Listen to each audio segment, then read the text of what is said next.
आदरणीय प्रधानमंत्री जी, भारतीय जनता पार्टी के माननीय राष्ट्रीय अध्यक्ष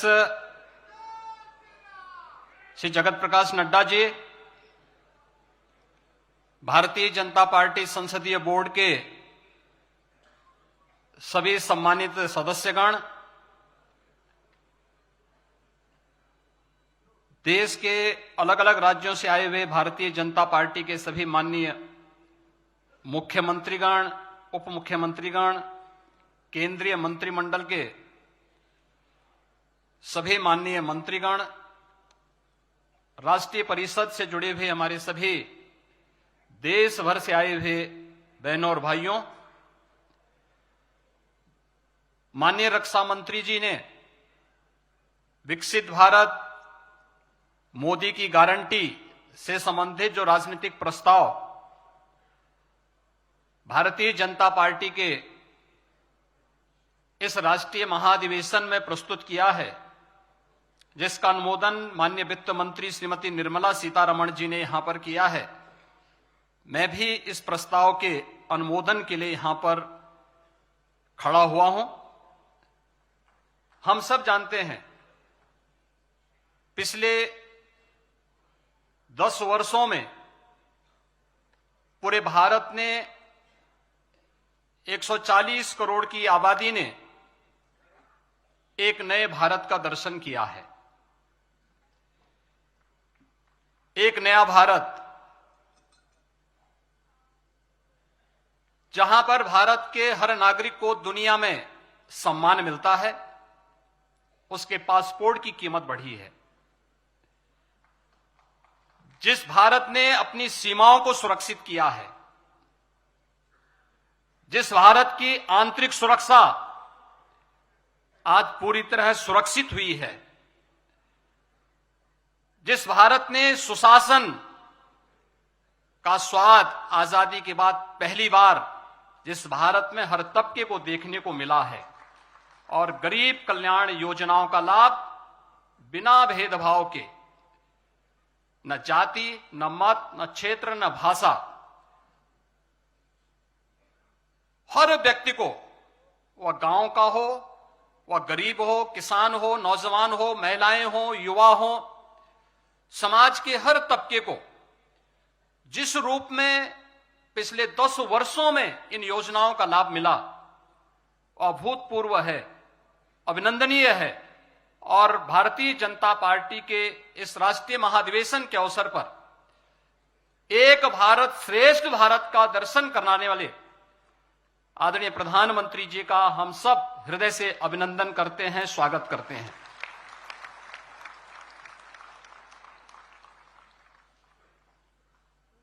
मैं चूंकि उत्तर प्रदेश से हूं,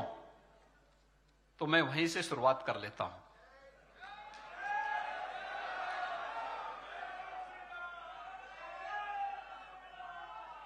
बहनों और भाइयों,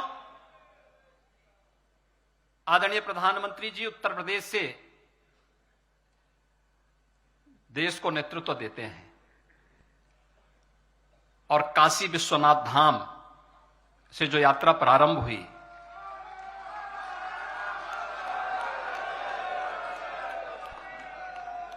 आज अयोध्या में प्रभु श्री रामलला अपने भव्य और दिव्य मंदिर में 5 सदी के बाद पुनः विराजमान हो चुके हैं। हर राम भक्त, हर सनातन धर्मावलंबी इस घटना से प्रफुल्लित है और भारत को इस दिन की प्रतीक्षा सदियों से थी। भाव विभोर करने वाला यह क्षण आज अयोध्या में देखा जा सकता है। 22 जनवरी को भी और 23 जनवरी को भी हम लोगों ने देखा था, पूरे देश भर से आए हुए श्रद्धालु जो जहां से भी आया, क्या भावनाएं थी और किस रूप में उमड़ती हुई दिखाई दे रही हैं।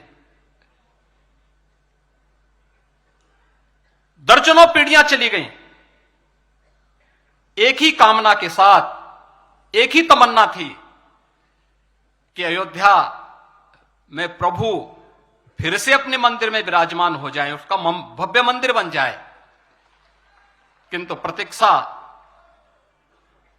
और संघर्ष निरंतर जारी रहा। श्री राम जन्मभूमि संभवतः विश्व में ऐसा एक अनोखा प्रकरण रहा है जहां बहुसंख्यक समाज को अपने ही आराध्य के लिए उनकी जन्मस्थली पर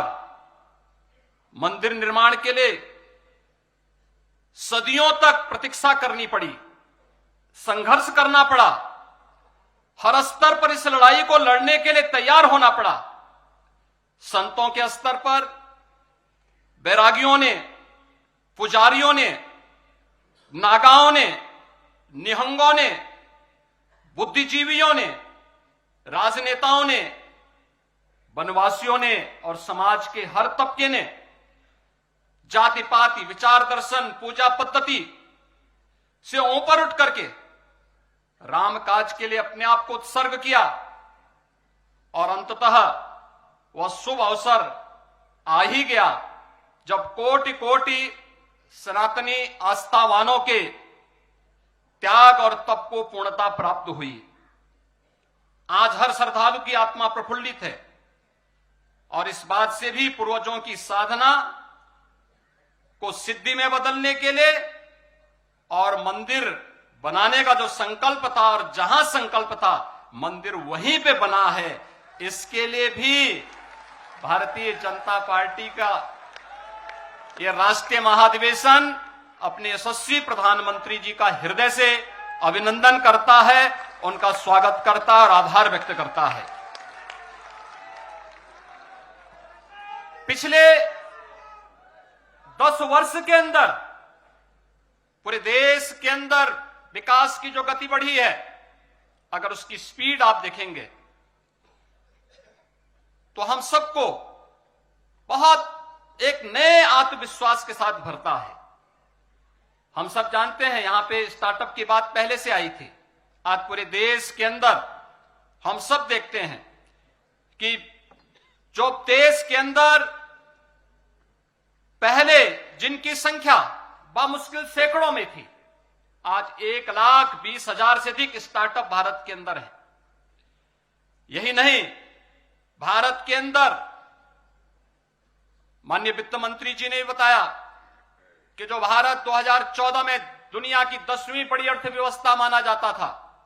और ये माना जाता था कि भारत का कोई स्थान नहीं, आज दुनिया की 5वीं बड़ी अर्थव्यवस्था के रूप में तो भारत है ही, प्रति व्यक्ति आय को भी भारत दुगना करने में सफल हुआ है। रेलवे के इंफ्रास्ट्रक्चर को लेकर के जो कार्य हुआ, रेलवे लाइन देश के अंदर इस दौरान जिस रूप में बढ़ाने का कार्य हुआ, वह 22,000 किलोमीटर जो थी वह 10 वर्ष में बढ़कर के 55,198 किलोमीटर की हुई और वंदे भारत और अमृत भारत जैसी ट्रेनें आज भारत को वर्ल्ड क्लास पब्लिक ट्रांसपोर्ट की एक बेहतरीन सुविधा के रूप में हम सबको मिली है। आज भारत के अंदर सड़कों के निर्माण के रूप में अगर आप देखेंगे, हाईवे आज जिस गति से बढ़ रहे हैं, जो पहले 60 से 65 किलोमीटर प्रतिदिन की भी जिनकी रफ्तार नहीं थी, आज 130 किलोमीटर पर डे के हिसाब से भारतीय जनता पार्टी की प्रधानमंत्री मोदी जी के नेतृत्व की सरकार ने पिछले 10 वर्ष में इस स्पीड को आगे बढ़ाने का कार्य किया। और देश के अंदर न केवल इंफ्रास्ट्रक्चर के लिए 7 एम्स से बढ़कर के 22 एम्स होना, आईएम 13 से बढ़कर के 20 होना, आईआईटीज की संख्या 16 से बढ़कर के 23 होना और मेडिकल कॉलेजेस की संख्या 387 से बढ़कर के 660 होना, यह नए भारत की तस्वीर कह रहा है जो केवल बोलता नहीं है बल्कि करके दिखाता है। और यह संभव हुआ है प्रधानमंत्री मोदी जी के विजनरी और यशस्वी नेतृत्व में। अगर हम किसान देश के अंदर गरीब कल्याण की बात देखें पिछले 10 वर्ष के अंदर 12 करोड़ किसानों को प्रधानमंत्री किसान सम्मान निधि के माध्यम से उन लोगों को लाभान्वित करने का कार्य किया गया। प्रधानमंत्री आवास योजना के माध्यम से 4 करोड़ गरीबों को बिना भेदभाव के आवास की सुविधा प्राप्त हुई। प्रधानमंत्री उज्ज्वला योजना में 10 करोड़ से अधिक गरीबों को निःशुल्क रसोई गैस के कनेक्शन उपलब्ध होते हैं। उज्ज्वला योजना में स्वच्छ भारत मिशन में 12 करोड़ गरीबों के घर में शौचालय बनकर के उन्हें स्वस्थ होने की गारंटी भी दी जाती है और नारी गरिमा की रक्षा भी इसके माध्यम से की जाती है। जनधन अकाउंट में 52 करोड़ से अधिक गरीबों के अकाउंट खुलते हैं। सौभाग्य योजना में 3 करोड़ से अधिक गरीबों के घर में यह सुविधा उन्हें उपलब्ध करवाने का कार्य किया जाता है। प्रधानमंत्री जीवन ज्योति बीमा में 19 करोड़ से अधिक, प्रधानमंत्री स्वनिधि योजना में स्ट्रीट वेंडर में 65 लाख से अधिक स्ट्रीट वेंडर। पहली बार गरीब पटरी व्यवसायियों के हित के बारे में किसी सरकार ने कार्य किया है, सोचा है और उसको प्रभावी ढंग से लागू करने का कार्य किया है। यह प्रधानमंत्री मोदी जी के यशस्वी नेतृत्व में यह संभव हो पाया है कि आज 65 लाख से अधिक स्ट्रीट वेंडर इस योजना का लाभ ले पा रहा है। अटल पेंशन योजना में 6 करोड़, मातृवंदना योजना में लगभग 4 करोड़ और पीएम स्वामित्व योजना में देश के अंदर लगभग 1.5 करोड़ गरीबों को जहां पे उसका आवास है वहीं पर उसे मालिकाना अधिकार भूमि का प्राप्त देने की गारंटी, यही मोदी की गारंटी है। और इस अवसर पर हम कह सकते हैं कि 10 वर्ष अंत्योदय से एक विकसित अर्थव्यवस्था तक, इंफ्रास्ट्रक्चर से ईज ऑफ लिविंग तक, ईज ऑफ डूइंग बिजनेस से निवेश के ड्रीम डेस्टिनेशन तक, कृषि और किसान कल्याण से लेकर के गरीब कल्याण तक, आस्था से आजीविका तक, शिक्षा एवं स्वास्थ्य से स्वावलंबन तक और अपनी विरासत की प्रतीक भारतीय संस्कृति को देश की समृद्धि के उच्च सोपान तक पहुंचाने के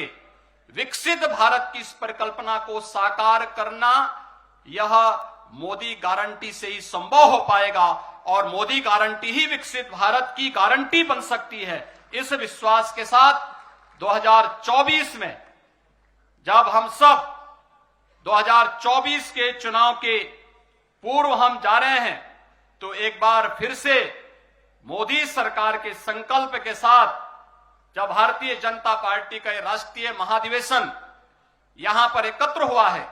इस अवसर पर हम विश्वास के साथ कह सकते हैं कि 2024 में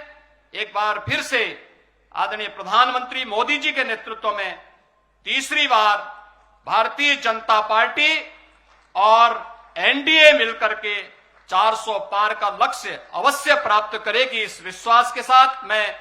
माननीय रक्षा मंत्री जी के द्वारा प्रस्तुत इस राजनीतिक प्रस्ताव का अनुमोदन करता हूं। धन्यवाद। जय हिंद।